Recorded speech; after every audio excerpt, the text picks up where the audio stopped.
Hi everyone, Namaste and welcome to the Mediocre Madness. And I hope that you all are doing great as always.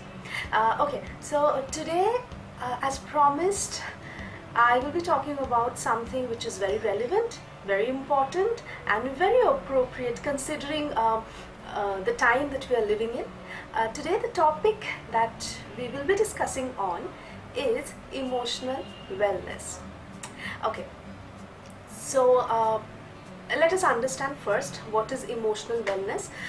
We will understand what are the signs and symptoms of emotional unwellness or emotional illness, if we can put it like that.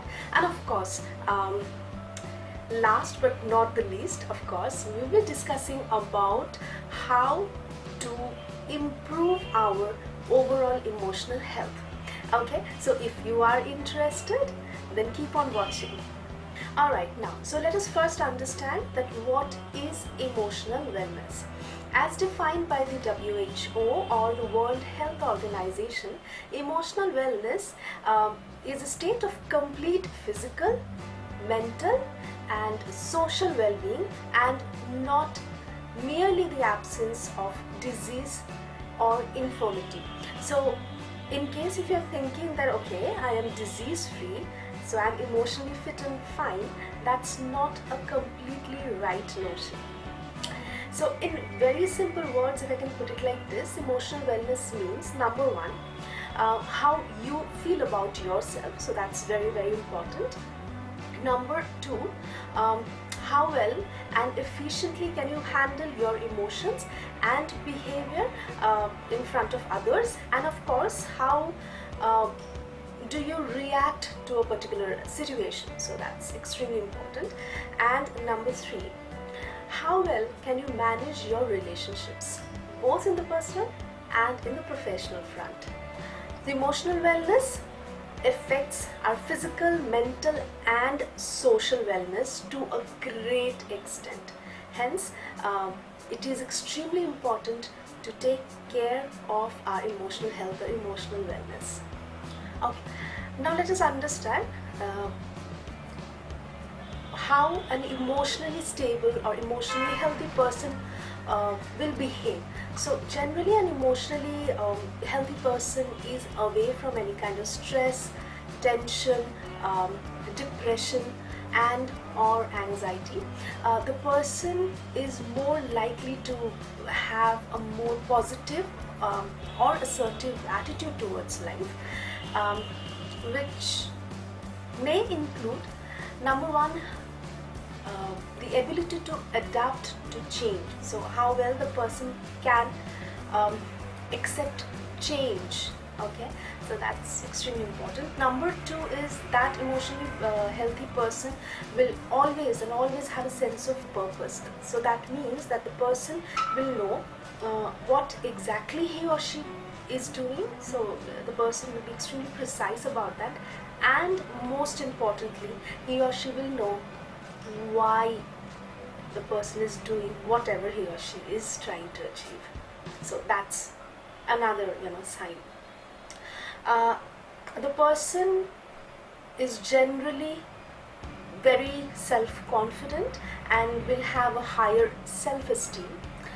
The person is very content with him or her own self, and the person is generally emotionally very resilient. So that simply means that an emotionally well person, emotionally stable or healthy person have that ability to bounce back quickly and effectively from any kind of setback, emotional setback, or the person can easily recover from any kind of setback.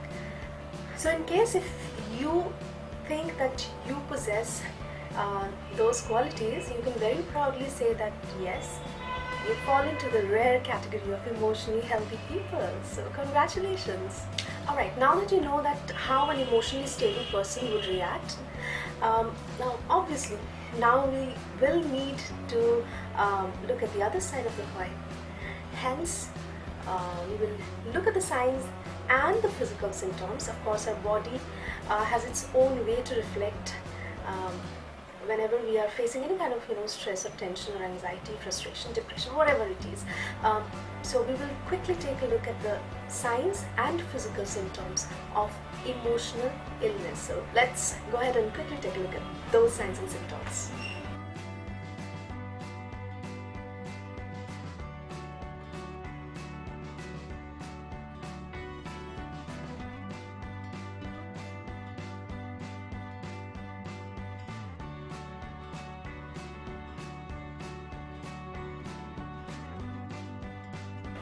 Okay, so now that you know what are the signs and generic symptoms of emotional illness or unwellness, if I can put it like that, now quickly take a look, or rather quickly understand how to improve our emotional wellness and how to bounce back. So number one, first thing first, keep your expectations of yourself and others realistic. So we all know that unrealistic and impractical expectations will eventually lead to disappointments and feeling of failure. Okay, number two is, I can say, interrelated. We all have goals in our lives, right? While setting goals, again, you have to keep them realistic and set out to achieve them, but most importantly, one at a time. Okay, now the moment you start reaching your goals or achieving them one after the other, it's quite obvious that you will develop self-confidence, okay, a sense of achievement, and eventually you start feeling good about yourself. But you have to understand that this feel-good factor requires serious action on your part, and that you need to start now. Okay, way number three is start to accept changes in life. As a popular saying goes, that change is the only constant thing in life. So you have to be very flexible and understand that changes actually are very important, inevitable, and eventually will bring in unlimited opportunities for growth. So if you try to resist change, you will eventually end up losing loads of energy and feeling sad and frustrated about yourself. Way number four is something which is extremely effective, and that is extend your circle. Now this is a great way to stay away from negative emotions. Okay, now what you need to do is extend your group of friends, connect with your family members, reach out to your old friends like school or college friends, or maybe old associates, and eventually you will realize that how awesome it is to get them back in your life.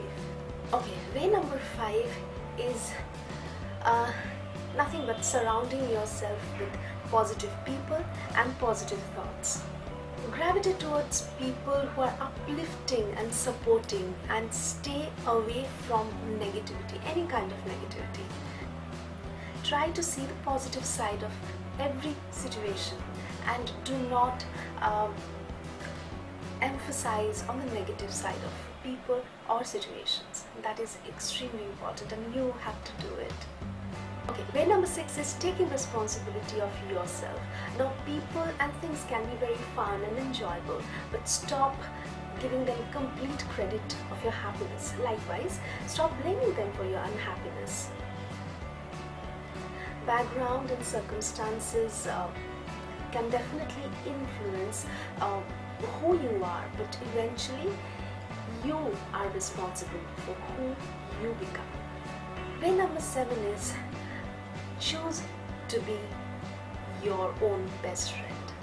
Stop dwelling into your past mistakes and imperfections. None of us are perfect, you already know that, and we all have committed mistakes. It's absolutely human. So stop blaming yourself too much. Now please try to be as kind, as understanding, as supportive, and most importantly, as forgiving as possible. Forgive yourself, please. Okay, way number 8 is extremely important. that can actually uplift your emotional health to a great extent, and that is by finding your area of interest. Now, we all have areas of interest. I'm sure that you also have had some kind of area of interest or hobbies. Again, it can be anything from collecting stamps to playing musical instruments to gardening to cooking to reading to traveling to dancing to singing, or maybe making YouTube videos. You never know. Basically, anything that brings joy to your heart and smile to your face. Take pride in it and start this now.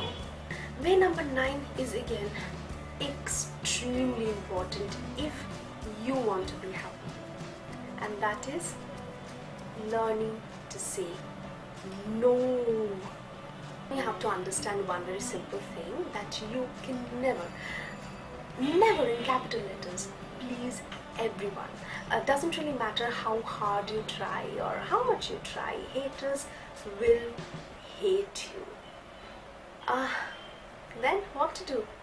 If you really find that something you cannot do, or you simply don't want to do, say no, kindly but firmly. Now, while talking about ways to improve emotional health, how can we forget our own selves? Our own body. While discussing the symptoms of emotional illness, you must have noticed that how emotional health affects our physical health to a great extent. Hence, it's extremely important to take very good care of your own body. So you have to follow a healthy diet. If possible, practice yoga, meditation, or any kind of freehand exercise. Okay, but do that. That's what is very important. Develop a good sleeping habit, because as the saying goes, that a good laugh and a long sleep are the 2 best cures to almost anything. Way number 11. Now, if every other way fails, it's probably time to take this step. Talk it out. Talk to somebody. Now, emotional frustration or depression or any kind of stress are as normal as possible. We all have gone through this phase at some point or the other. So in case if you find that situation is going out of your hand, or the symptoms persist for a longer period of time, and you alone cannot handle the situation, seek help. Talk to anybody whom you trust. Could be your family member, your teacher, your neighbor, your mentor, anybody, or if possible, seek help from a professional counselor. And that brings us to the last way, okay? And that's probably the most amazing way to uplift your overall emotional health, and that is learning how to make fun, especially at your own self. Research has shown that laughter can actually boost your immune system, relaxes your body, eases pain, reduces stress. Okay, so start by doing that now, and start it with your own self. Make fun at your own mistakes, your own flaws, imperfections. It's very important to know how to make fun at yourself. You know that there's a popular saying which says that angels can fly because they take themselves lightly. So become that guiding angel, guiding star to others, and improve your overall emotional health and help others to achieve the same. Okay, so that brings us to the end of the discussion or the topic. So in case you liked the video, do not forget to give it a big thumbs up. Comment below whatever you felt, or if you have any other tips to share. Any feedback is welcome, and please subscribe to my channel, The Mediocre Madness, and together we will definitely grow and learn. So that's pretty much And again, I shall see you around next week with something again interesting. Till then, you take very, very good care of yourself. Stay fit physically and emotionally, and stay well till the time. Bye bye. Namaste.